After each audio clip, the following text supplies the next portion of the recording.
Dear listener, the dichotomy between the unnerving and often grotesque journey of Parasite Eve and the subsequent, more refined thriller of Parasite Eve 2 is one that offers us a unique vista into the human psyche's response to the artificial and the absurd. It is not merely a matter of gaming preference that we are discussing, but instead a philosophic dialectic that reaches into the depths of human nature and terror. Parasite Eve, with its grimly pulsating storytelling and biological mutations, gives us an unsettling glimpse into the dark corners of scientific discovery. Its narrative transcends mere entertainment, delivering an allegory that George Orwell would have admired, a sort of bioengineered animal farm that illustrates the folly of man's overreach. The discomfort it instills is not unlike that which I felt during a particularly vivid exchange with William F. Buckley Jr. on his show, Firing Line. Ah, Buckley. The mere mention of that name stirs memories of an off-color jest he made during a commercial break, alluding to a certain part of the human anatomy with such bawdy panache that even the camera crew could not suppress their laughter.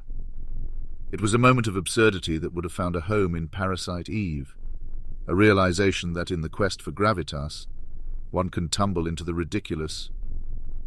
But I digress. Parasite Eve 2, in the subtlety of its design and execution, leaves the lurid spectacle of its forebear somewhat in shadow.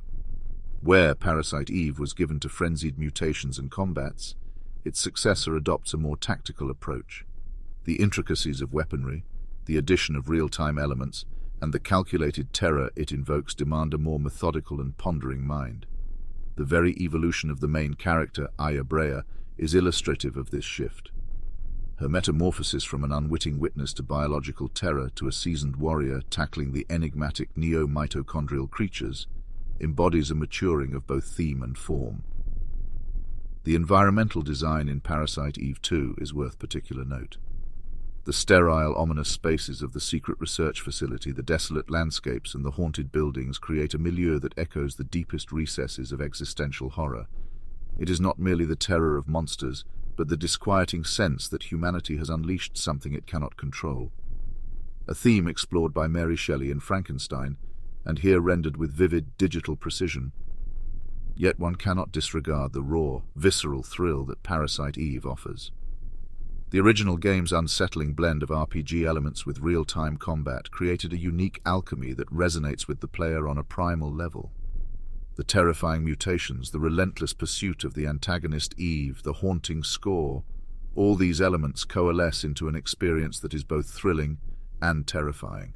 There's something honest and pure about its grotesque portrayal of a biological apocalypse.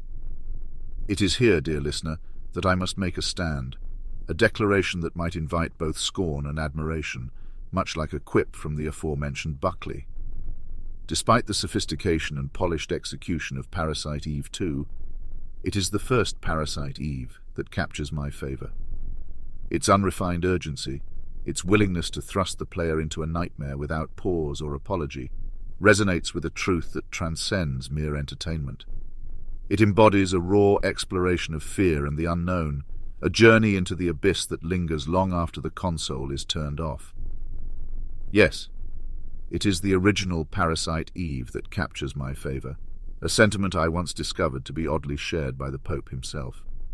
During an unexpected encounter in a Vatican antechamber, I happened upon His Holiness engaged in a heated battle with Parasite Eve 2's enigmatic NMCs.